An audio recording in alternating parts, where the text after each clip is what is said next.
रीमन integration topic की first exercise में हम डिस्कस करते हैं क्वेश्चन नंबर 4 ऑन। इसमें हमें basically lower and upper sum find करना है इस फंक्शन के लिए। काफी इंटरेस्टिंग फंक्शन है ये। इस फंक्शन में आपके पास क्या दिया हुआ है कि अगर x कोई भी रैशनल नंबर होगा तो फंक्शन जो वैल्यू ले रहा है वो जीरो वैल्यू है। अगर x कोई भी इरेशनल नंबर है तो फंक्शन जो वैल्यू ले रहा है वो 1 है।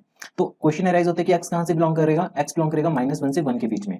हमें बेसिकली इस इंटरवल को डिवाइड करना है n इक्वल सब इंटरवल्स में। सो सबसे फर्स्ट स्टेप में हमने जो गिवन था वो एज इट इज लिखा, then we divide the interval को n स्टेप्स में कैसे डिवाइड करेंगे, जैसे फॉर्मुला होता है b minus a upon n. So यहाँ पे हमारे पास अगर हम कंपेयर करें, हमारे पास इंटरवल क्या है -1 से 1।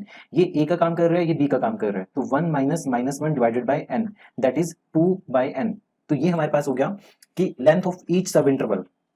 सो पॉइंट्स ऑफ सब डिवीजन क्या होंगे, सबसे पहले मान लेते हैं कि x नोट हमारे पास -1 है, तो x1 क्या होगा हमारे पास -1 प्लस 2/n। x2 की वैल्यू क्या होगी -1 plus 4/n। Similarly x3 x4 up to xn की वैल्यू होगी हमारे पास 1 के इक्वल। क्योंकि हमें ये चीज पता है, डेंसनेस प्रॉपर्टी थी रियल नंबर्स की। कौन सी प्रॉपर्टी थी? डेंसनेस प्रॉपर्टी। सो उसके अकॉर्डिंग क्या होता है कि आपके पास कोई भी दो नंबर्स हैं, कोई भी दो रियल नंबर्स हैं, उनके बीच में इनफाइनेटली मैनी रैशनल्स और इरेशनल नंबर्स होंगे।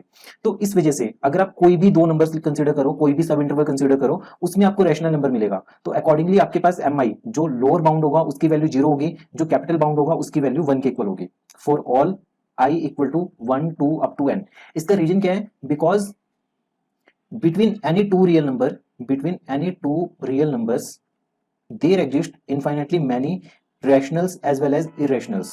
किन्हीं भी दो के बीच में रैशनल्स भी है और इरेशनल्स भी है, ठीक है। इस वजह से आपके पास स्मॉल एम आई की वैल्यू 0 होगी, कैपिटल एम आई की वैल्यू 1 होगी। Now we move on to definition of lower sum. So lower sum की डेफिनेशन हमारे पास क्या होती है? Lower sum of function f over the partition p that is given by summation m i times x i minus 1। So i is running from 1 to n। सो हमारे पास basically यहाँ पे एम आई की वैल्यू 0 है, तो ओवरऑल सम कितना बनेगा? 0। नेक्स्ट अगर हम बात करें यूपीएफ की, that is upper sum for the function over the partition p is given by summation i equal to 1 to n capital m i. Difference सिर्फ यहीं पे आता है ना, तो बाकी सब चीजें सेम रहती है। सो कैपिटल एम आई की वैल्यू किसके इक्वल है? 1 के इक्वल है। तो आपके पास ये बनेगा समीशन, ये इसकी वैल्यू 1 के इक्वल है, तो ये बनेगा summation xi minus 1 i equal to 1 to n। Further अगर हम इसे बेसिकली सॉल्व करें तो हमारे पास क्या बनेगा, जैसे x1 माइनस x2, ठीक है, फिर x1 minus x naught, then plus x2 minus x1 plus x3 minus x2 up to so on. तो ये हमारे पास बनेगा xn माइनस 1। तो यहां से हमारे पास क्या होगा कि टर्म्स कैंसिल आउट हो रही है, जैसे x1 से x1 कैंसिल, x2 से x2 कैंसिल, ये सारे टर्म्स कैंसिल आउट हो जाएंगी। बचेगा क्या?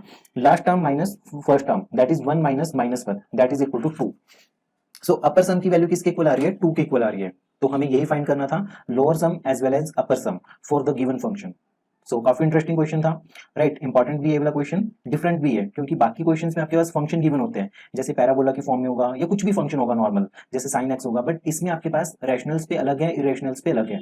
ऐसे एक दो क्वेश्चन फर्दर कुछ इंपॉर्टेंट प्रॉपर्टीज को डिस्प्रूव करने के लिए भी पूछे जाते हैं। जैसे हमें प्रूव करना होता है कि मॉड एफ इंटीग्रेबल है बट एफ इंटीग्रेबल नहीं है, तो वहां पे भी हमें ऐसे फंक्शंस के साथ डील करना पड़ता है।